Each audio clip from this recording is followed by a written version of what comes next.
Hi guys, welcome back to Making Mischief. I'm really excited because today I have Kevin on. Hello, Kevin. Hello. I love your shirt. Oh, thank you very much. Thrifted. But we have Kevin on for the second time. Kevin and I have done this before because I interviewed Kevin and I got off the interview and I was like, this might be my favorite interview I've done. And of course, that was the week that a stranger decided to steal my laptop and that I saved this interview on my desktop. So you will never see that interview, but we're going to have a new one and create new magic now. So thanks for coming back to me, Kevin. Yeah, of course. Thanks for having me for the second time. Yep, absolutely. And what I want to just start out with to give everybody an idea of just your journey onto BookTok and kind of what it was like. I mean, you are going to be my first author who has a book out already. So who has written and self-published and kind of gone through the whirlwind that is. And now are writing a new book. But I want to hear about your BookTok journey first. Yeah, so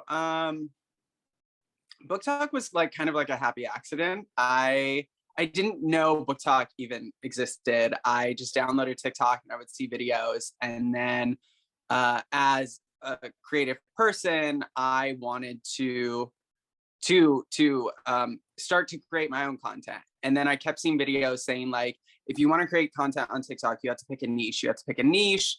And so I was like, okay, I'm gay and I've seen gay couples on TikTok. So I was like, I will be a gay influencer. And so I tried to make a few videos with my boyfriend and he was like, I hate that. Get the camera out of my face. I never want to do that. And then I was like, okay, I was disappointed. But then I was like, wait a minute. I don't ever want my creativity to be dependent upon somebody else. And so I do those big breakups that are public. Yeah, I don't want that. I don't want that at all. I was like, if I'm gonna start my own creative journey, I want to be in control of it, and I'm not gonna let anybody else tell me what I can and cannot do.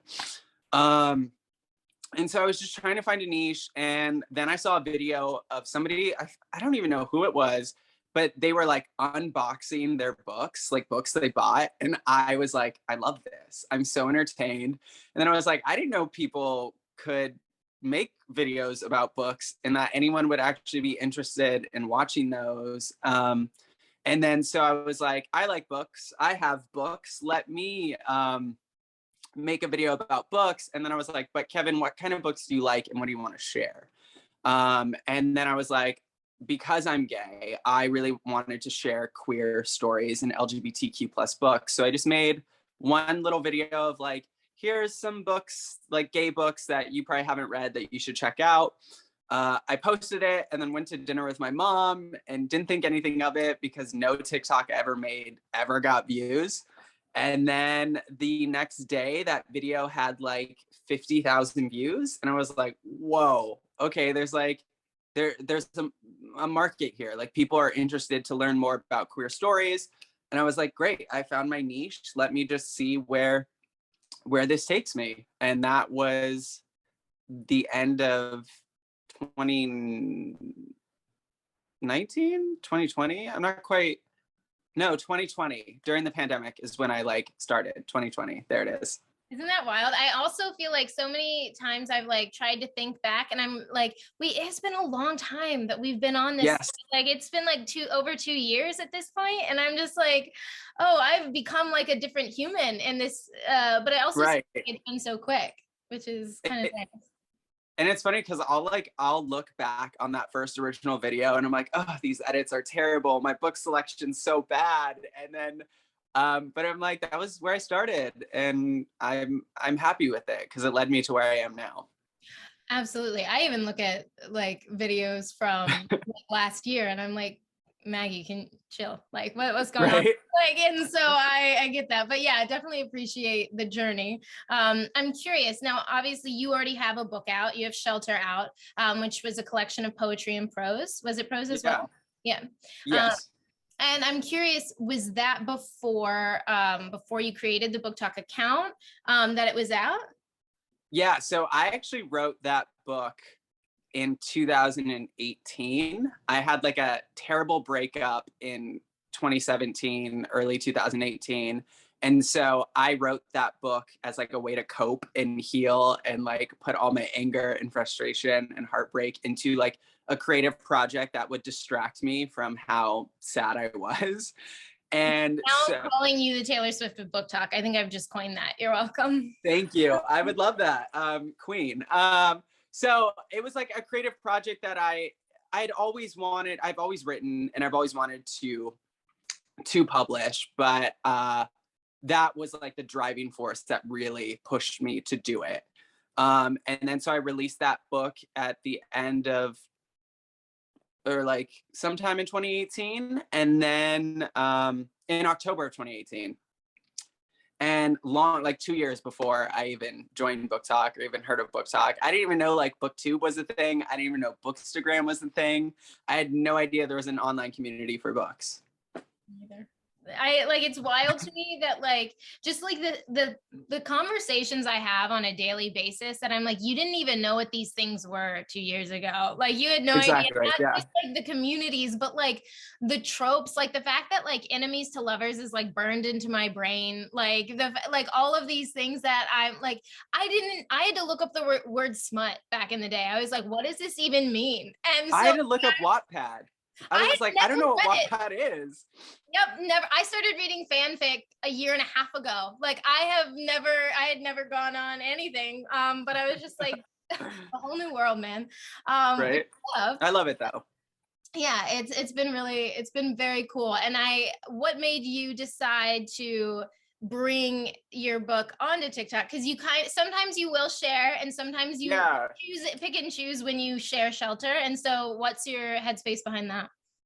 I thought it would be a great opportunity for me to just like self-promote, but I never wanted to base my whole account just off of like my book, because I read so many other books and I'm passionate about so many other books. So I never wanted to be like too salesy with my account. It just didn't feel right to me. And it just felt more natural to just organically include it if I do like a roundup of my favorite LGBTQ plus books, I'm obviously going to throw that book in there.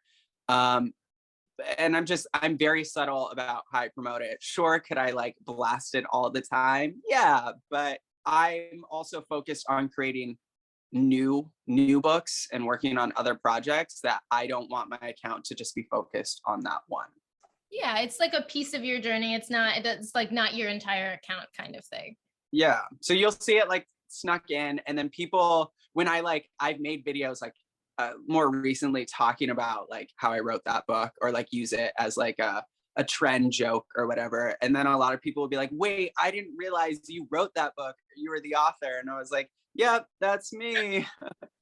Wait, because it does say that it's by you on the cover, doesn't it? It says it's by me, but there's no picture of me in the book. There's not like, so it's almost like my own, like, I feel like Hannah Montana, like my other side of like my secret identity. That's not really a secret, but yeah, some people are shocked and some people do. They know it's me.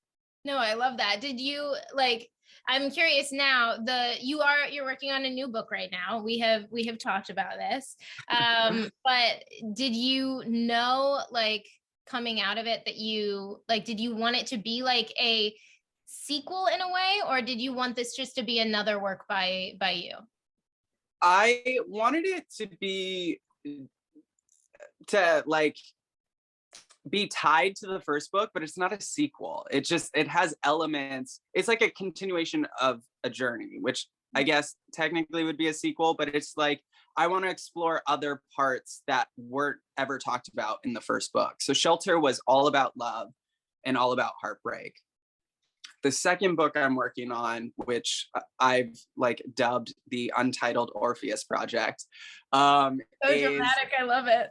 Right, is basically about looking back on my life, like looking at love and looking at heartbreak, but also like taking a deeper dive into my queerness and my history with the church, and struggling to come out with my family, and talking about one of my best friends who passed away. So it's like, love is drenched in all of that, but it's just like I'm now experiencing, or I'm now exploring more facets of it, and in different areas of my life that isn't just about a heartbreak or a boy. Yeah, absolutely. Did you feel like writing this one, how was the experience of writing it different from when you first wrote Shelter? The experience with this one was different in the sense I didn't even know I was doing it. Like I didn't realize I had a complete second book until there's a publisher who I've really wanted to be published with. And every couple years, she has an open submission for poets to submit their manuscripts. I submitted 2 years ago, and I actually submitted Shelter, and it respectfully got declined. And I was like, that's okay, because I want to move on from that. I want to create something new. So then it came around again this year, and I was like, I'm not missing my opportunity to submit. And so I was like, from Shelter till today, I have written poems. I just haven't condensed them and put them together. And so when I saw the opportunity to submit with a publisher again, I was like, well, let's see what poems I have since the day I've written Shelter. And it turned out I had over 140 of them. So I was like, here's my collection, and then let me see what these poems are saying to me. Let me see what story I want to tell. Yeah, that's amazing. Is writing poetry a release for you, or is it something that you find that you like sit down to like consciously work on? It's definitely not something I just sit down and I'm like, I'm going to write a poem right now. It's definitely something that's inspired by the people around me, by the way I feel. It's my way of processing the world or my emotions. And I get a lot of my inspiration from reading a lot of poetry. I read a lot of poetry. I don't talk about that much on BookTok.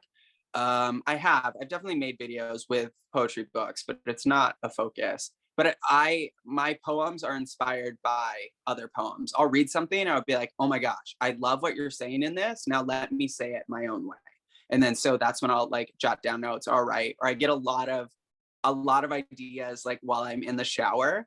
And the way the way I write is I just like, I get a line in my head, and then I'm like, okay, that's cool. Like, where's this line gonna take me? And then I just jot it down and see where it goes. In your head, like sometimes when I'm doing poetry, I'm such a rule follower. I'm not gonna lie. I have like very hard time breaking rules. And so I like when I think of a poem, like my default is to try and get it in a certain kind of like syntax, or like to try and rhyme in a certain way. Like I have a hard time sometimes with freedom in poetry. And so I'm curious, you are not similarly bound by that. So what is your experience or your thoughts on like what poetry do you enjoy reading when it comes to like rules? Yeah, well, it's funny because when I first started writing poetry, everything I wrote rhymed. Like it had to rhyme. And I was like, I envy poets who can do free verse and prose. I'm like, I want to do that. And then eventually I just started doing that. And I noticed though, when I'm writing, I'm not following a certain structure. I'm not following a certain syntax. I'm not following like any like rules of poetry.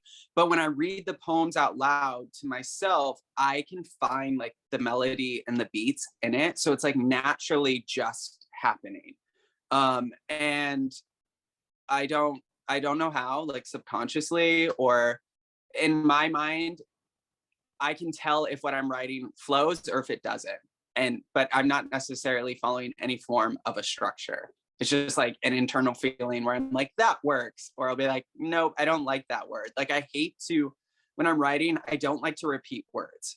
In the sense of like, if I said like something was really bad, I don't want to say something was really bad again. Or like, I need to find different adjectives to describe something. I won't use the same one. Okay. That was like a piss poor example, but you get what I'm saying. No, I do. And it's kind of like if you have like a repetitive, like sort of like sentence structure, like that always like it's something that sticks out to me. So I can get why you would also be like, let's take a pivot here. Yeah. But do you, like, what are some of your, when you look at your work, are there, obviously you have to be proud of like your book that you already have out, but are there any poems that like really stick out that you wrote that you're like, oh shit, I'm really, really proud of that being one of mine? Yeah, so that feeling, like that feeling of pride only comes when I've separated myself from the work for a little bit. Because if I'm like, when I'm like, for example, I put this second book together and I submitted it and I was like, I hate it. I was like, this was terrible. I don't like it. Like, it's not saying what I want to say. But that's just because I'm such a perfectionist and I'm very, very critical on myself and on my work. And the other day, it's been like 2 months since I've submitted it. The other day, I was like, let me go back and read that manuscript. I read it and I fell in love. And I was like, I love this. I was like, I'm really proud of this. I'm like, of course, there's areas that I would expand or things I want to add or fix. But overall, I did feel that pride and that joy in my work. And it's the same thing with Shelter. When I was working on Shelter, I was so scared to publish it because I didn't like it. I was like, it's not good. It's not good. But that's just like self-doubt, self-hate. And once I just put it out there, I was like, Kevin, you're never going to be ready. It's just like, everything's always going to be a work in progress. It's just, you decide to just take the plunge. And then when I go back and I reread Shelter, I'm really proud of it. And I'm like, oh, I really do like this. So yeah, it's like, I think all creatives in a way kind of feel that self-sabotage or the need to like beat ourselves up. I don't know why or where it comes from. It's just, I've kind of always been like that. But I work on it. Yeah. And I feel like there's almost this like illogical way of thinking in it. Like for me, I'll write something and I'll be really excited about what I'm writing, and then I'll leave it.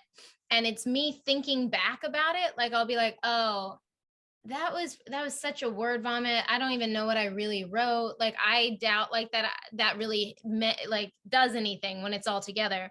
And then I'll finally, like, I'll be having beat myself up about it, just like not being all that good. And then I'll go back and read it and I'll be like, oh, this is kind of cool. Like, Yeah, oh, I think I actually like this. And that's, yeah.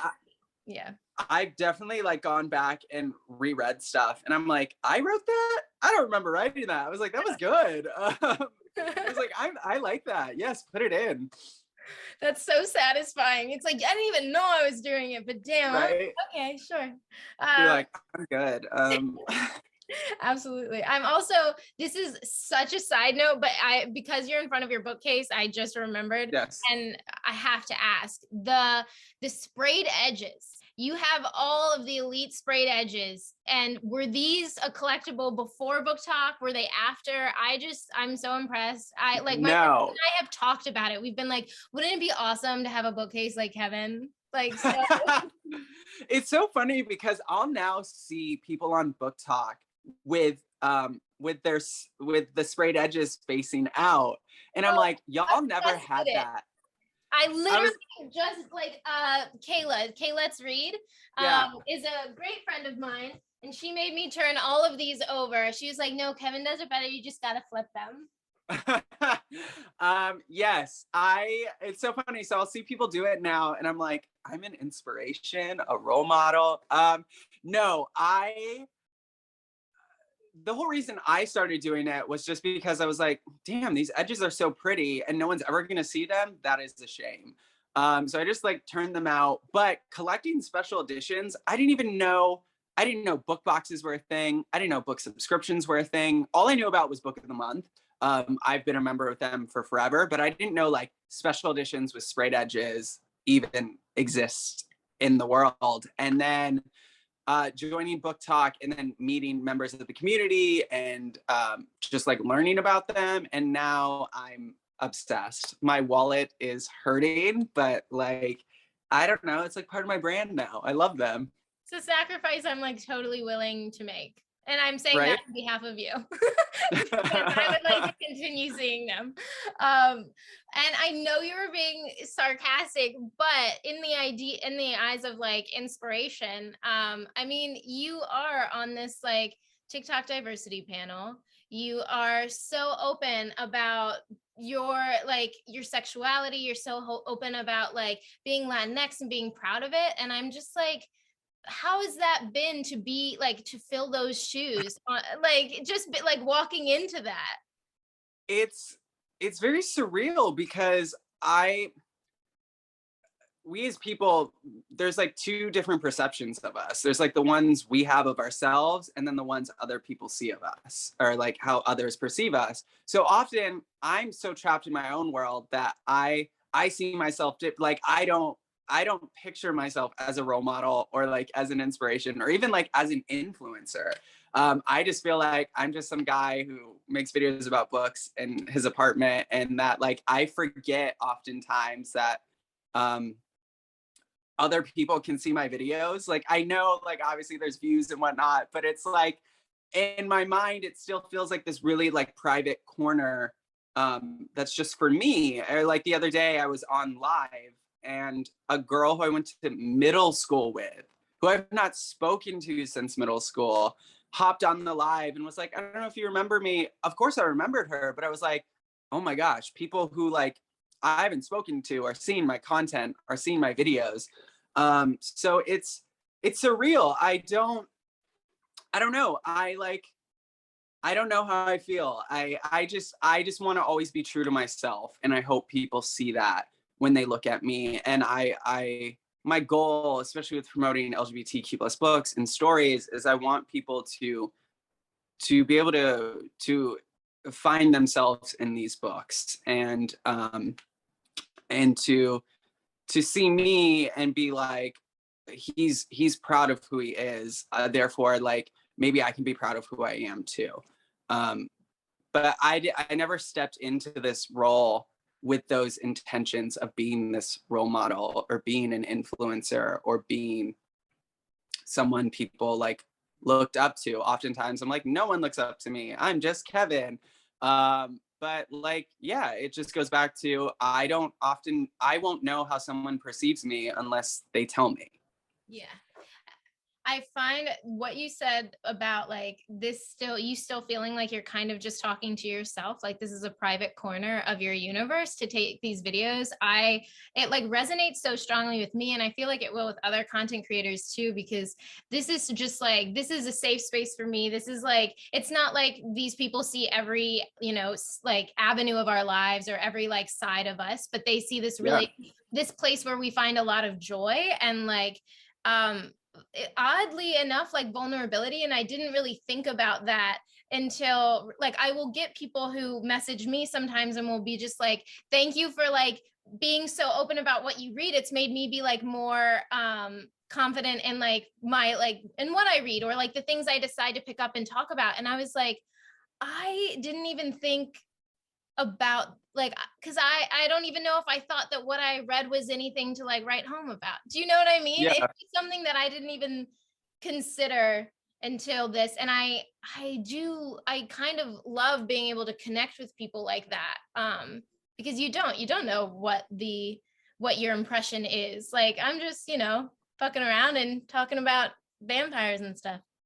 Yeah, no, I remember once I was out at a bar in West Hollywood, and the next day I got a comment on one of my videos and was like, were you at this bar at this time? And I was like, I totally was. And she's like, oh my gosh, I thought it was you, I love your content. And I was like, oh my gosh, you should have came up to me and said hi. And she's like, no, I thought it would be weird. I was like, no, it's not weird. Like, so anyone watching, if you ever see me, please say hello. If you ever, yeah, like I've gotten this DM before, and I was like, I was right there. Just come say hi. Right, just say hi. But yeah, I love when people would do that with Shelter. They would DM me and talk about like how much they love that book or like how much it helped them. And then just reading hearing those comments is very like reassuring that I'm doing what I'm supposed to.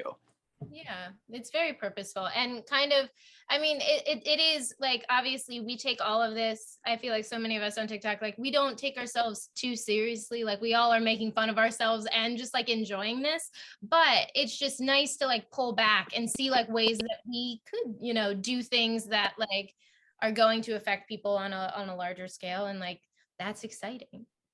Yeah. And you also put together that cool talk at Barnes and Noble, right? At the Grove? Yeah, I did. So I love Barnes and Noble. And the location in LA, I would go to like events there for like author signings. I knew they hosted events, so I had reached out to them because they're a mutual of mine on Instagram, like Barnes and Noble event page. And I told them, I was like, I DM'd them, I was like, hey, I have this wild idea. You guys should do a BookTok creator panel. I was just giving them the idea. I didn't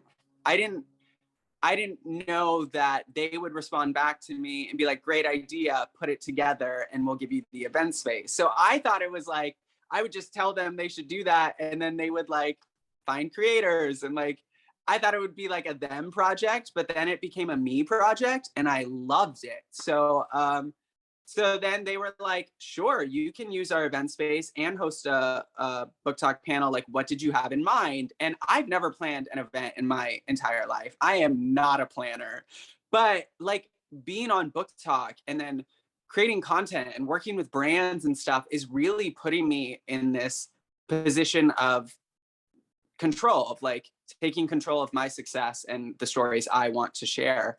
And so I had the freedom to put this event together, and I was like, okay, well, let me use LA-based content creators, like LA-based BookTokers. That way no one really has to travel. It worked out that Eamon was actually coming into town. So I was like, girl, you got to join our panel.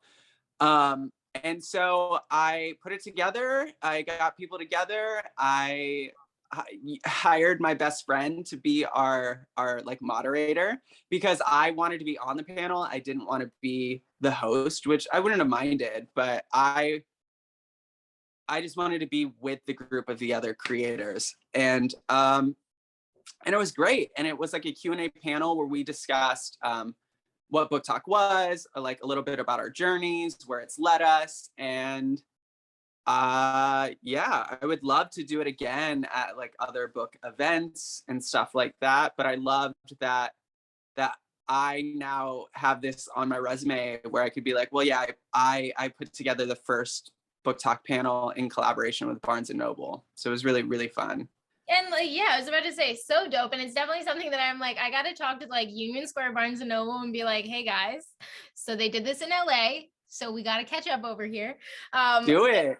Yeah, no, I definitely want to try and reach out also. So Barnes and Noble, if you're listening, this is what we would like to do. But you've got a couple of cool partnerships. I mean, you also have been able to partner with Target, right? Yeah, so Target had reached out to, well, a media company that Target hired to look for like creators reached out to me and said Target wants to promote LGBTQ plus books in October for, I think, like Spirit Week or National Coming Out Day. And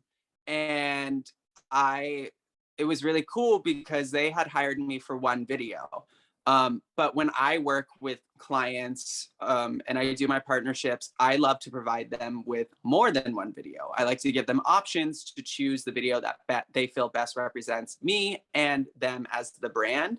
And so I sent Target 2 different video ideas that I had, and they loved both of them. Yeah. So they hired me for both of them. So I was able to do 2 videos instead of the one, which was amazing. And that's been fun. I've also, because I am a influencer with Book of the Month, they had an open position for like a freelance content creator, and who I was working with at the time, she's no longer there, Hannah, she was like, Kevin, I love the videos you make for us for Book of the Month. You should apply for this position we have as a freelancer to help make our content. And I was like, oh my God, that's so cool. But I immediately got in my head because I was like, I don't really know what I'm doing. Like, this is all new to me. And then I was like, no, Kevin, you're not going to turn down this opportunity just because you're doubting yourself. Like, just apply. So I applied, and now I've been there. In May will like be a year. So it's been crazy. Yeah. Yeah, I feel like the theme here is like, in the end, just do it. Just like kind of dive in. Yes. That is like the whole Barnes and Noble thing happened just because I asked. Like, just ask for what you want and dive in. Just like give things, like, don't be the one to turn yourself down. At least give it a shot.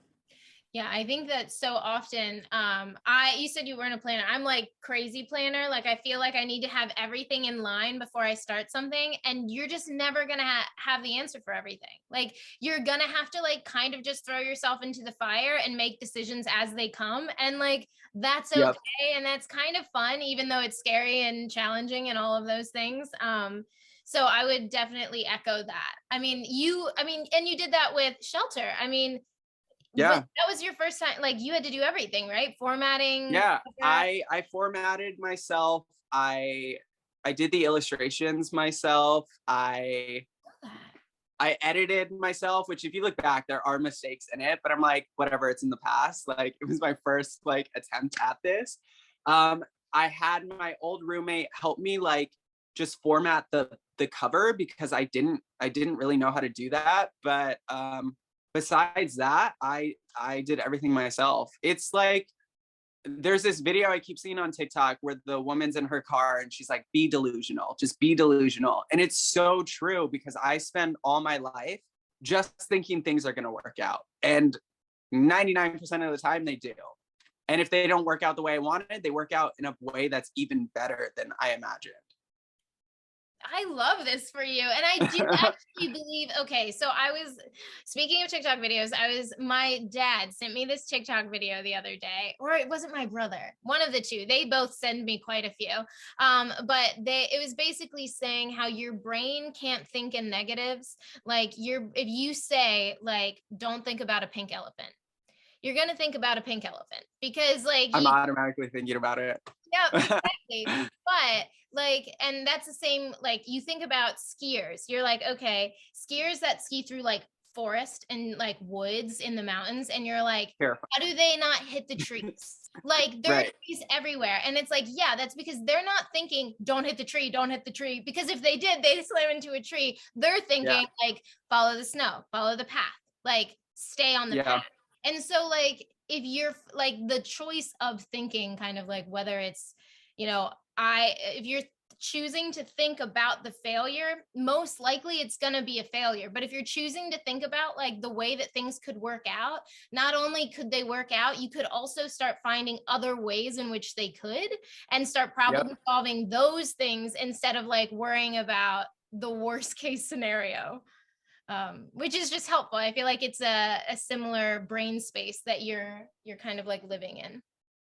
No, I totally agree with that. So every time I like start to feel myself like doubt myself, I'm very quick to be like, nope, don't think that, don't say that. Like I'm such a firm believer, we speak what we want into existence. So like, why not tell yourself positive things? Like everything's going to work out. This will be a success. This will lead to where I need to be. Yeah. And I know this is such like a therapist kind of thing to say, but all the time, like whenever I start being like I'll start talking negatively to myself, and I will literally like in my brain put my hand on myself's chest and be like, let's pretend we're talking to our best friend. How are we talking to them? And then reframe the way that you're speaking to yourself, which is actually really helpful. Yeah, no, I totally agree. But I like the speaking into existence. Do you have advice for people who I guess are going through that like initial self-published journey? Like, are there any things that you think on your first round you were like, it would have been nice to know this, or just to like keep in mind? Yeah, I mean, so when I self-published, I had no idea what I was doing, but I figured it out because the internet is a great resource and you can find whatever you want. So, I mean, like looking back, I think I would just like hire someone as an editor to go through and like fix some mistakes. But my biggest advice is like, just don't overthink it. Just as simple as it is, just do it. Just see what happens. And you also have to think like, when I self-published that book, it's not like I had a lot of eyes on me. I didn't have an audience. I didn't like, the only people who were really going to see this book were like family and friends. So it's like, if you make a mistake, it's not on like a scale where millions of people are watching you. Mm-hmm. So like, no one's going to be like, Kevin, you forgot a comma or you had an extra word. Like yeah. Yeah. No, I think it's good to like, to remember to just like keep trying new things. Like that's kind of how you got to be anywhere that you are now. So like if you just give it a shot, if it doesn't work out, great, you failed. And like I know like people are always saying, you know, failure is good, blah blah blah, but like our entire society is up to be like, you're supposed to get it right, you're supposed to get a good grade, you're supposed to do the things that like make you successful. But for like, take for instance, like in me running my own business, I have learned so many things that I've already done wrong in the first 3 months, but the learning curve is like so steep. Like it's great. Like I learned so fast simply because I just started making decisions. So the sooner you can just start making decisions instead of just sitting on them and letting that like unease build, I think the happier you'll be, because at least that anxiety will be behind you. And you're like, well, we know how that worked out and we will do this a different way next time. Yeah, I think we always just want to know what to do. And I'm starting to realize no one knows what to do and everything is essentially made up. So like you have nothing to lose. Just like when I was in 6th grade, there was a motto we had to memorize and it is stuck with me to this day. And it was, the only real mistake is one in which you learn nothing. And so I don't start to look at things as mistakes anymore if I learn something from it. Yeah. I feel like that's so important. I even think about like the way that you were saying that nobody knows anything really, or nobody really knows what they're doing. Like that's even what I think about. The older I get, the more that I like try and put myself in boxes, whether that's like sexuality boxes or just like how I identify as a person boxes. And I'm just like, you know what? What might be truthful for you today might be different tomorrow. And you don't always like, there doesn't have to be a period at the end of every sentence. Like, you know what I mean? We can be more free form here. It is a free verse. Like life is a free verse. Quote me on that. But just that like, you don't have to have all the answers about anything. You kind of just have to be like authentic in yourself from like moment to moment. And that's kind of all you can do. Yeah, I echo that. So I'm in therapy, as I think everyone should be, but my therapist has given me what we call the Bill of Rights. And one of our Bill of Rights is like the right to change our mind or the right to change how we feel. And I think people forget that. And it just goes back to just be authentic to yourself. And that's all you can really do. Yeah. And I think it brings to light, like the reason people often don't like to hear that people have changed their minds or even that people change is because it opens up a lot of gray area and it opens up a lot of like, it's really messy. But like, I kind of love that. Like, I think what is the coolest thing about whenever I read your poetry, because every time you post something on Instagram, I feel like I always DM you because I'm just like, this made me feel things, which is what you always want in poetry. But also that like, you tend to have both sides of the coin in all of your poems. Do you know what I mean? Like you always have like these two things that you don't know if they should, like, you're like, they can't exist at the same time, but they do. And that's messy. And like, I think that's what makes it so good, is just because that's real. Like people identify with that, I think. Yeah, I mean, I'm learning, especially the older I get, things aren't black and white. Like being human is messy and emotions are complicated and they aren't always just one thing. They are like a little bit of this and a little bit of that. And like poetry for me is my way to understand that and express it. Definitely. I'm really excited to read this next one. I like can't wait for it to come out in whatever form it does. I do want to, before like we go, of course, I want to ask you more about how we can support this upcoming book, but more like, what is like your most, like, what are you like proudest of in this like new book that is coming? I'm actually the most proud to to talk about queerness. Like, yes, my first book, I'm just like, I'm talking about a man, but like, if you read it, it could be a woman who wrote it. Like, you wouldn't be able to really tell. But this is the first time in this new collection where I'm talking about some of my religious trauma, and I'm talking about what it means to be gay, or what it means to me. So just like talking about so openly about queerness. And that all came from when I was in Croatia over the summer. I met this guy from Germany, and he was very nice, but he said something that really offended me and also inspired me at the same time. Was I was talking with him, and I was like, oh, I'm gay, blah blah blah. And he's like, it's okay, I like you because you're not super flamboyant. And I was like, that's not a compliment to ever say to someone. But I just brushed it off. And then I was like, Kevin, your next book is going to be the queerest, gayest, like, possible thing ever. And that was just like my inspiration for the type of content I make, and the types of things I do. Is I whatever the queer agenda is, I'm going to push it. And I'm going to just talk about it openly, because I want to normalize queerness. And we live in a heteronormative society. So it's like, we can't make change if we don't openly talk about it. So that is like the aspect of my new book that I'm so proud of. Yeah, I think that's so important, because I think it can't be underestimated how impactful it is for people to see people who look like them and sound like them as examples in like mainstream media. I just don't think that like you underestimate it only when like it's not meant for you. Like, if you're normally in mainstream, you're just like, well, yeah, of course we want other people represented, but is it really like it's almost said casually. And I think that like there are like, even me, I think only recently have I seen women like, oh gosh, like I don't know if you've seen The Sex Lives of College Girls on Not yet.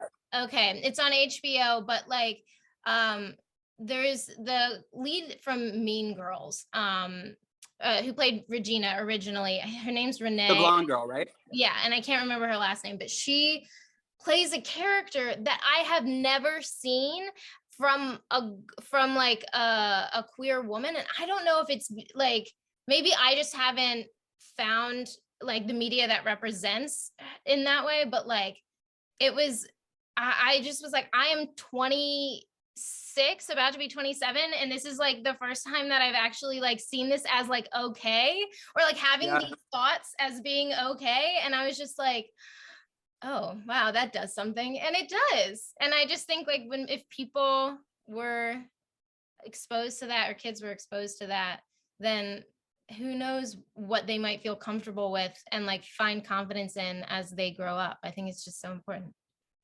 Yeah, I also think they'd have a lot better understanding. Yeah, it's like, it's giving you permission that you don't need, but permission that sometimes you have to have in order to be yourself, just to be yourself. Yeah, that's exactly it. You said it perfectly. Well, I appreciate you so much again coming on for double time. Thank you. I mean, this one felt so different than the first one. So right. We found, Kevin said that we were going to find new magic, and I would say that we did. I would second that. How can we support you? Obviously, we're going to follow all of your channels. They'll be in the description of this video, guys. But I'm curious, should we look out for your book? Are you going to be talking about it at all on social media? Yeah, definitely. Once I hear back from this publisher, I will definitely be sharing that news. So stay tuned for that. You can also support me by purchasing Shelter. You can buy it on Amazon.com. I even believe you can buy it on BarnesandNoble.com. So if you want to read my first book, definitely you can support me that way. The biggest support you could do is just follow me on social media, especially TikTok, and engage with me in my comments, send me messages, like my videos, like that that is the biggest way you can support me as a creator, so I can keep doing this. Yeah, no, I think it's so important, and another thing not to be downplayed. So guys, go check out Kevin on TikTok and Instagram and all the fun places, and go buy Shelter. Keep a lookout and comment any other authors, any other book talkers you'd really like to hear me interview. Do the good old subscribe and like here as well. And yeah, thanks again for joining me. Thanks for having me. Bye guys. Bye.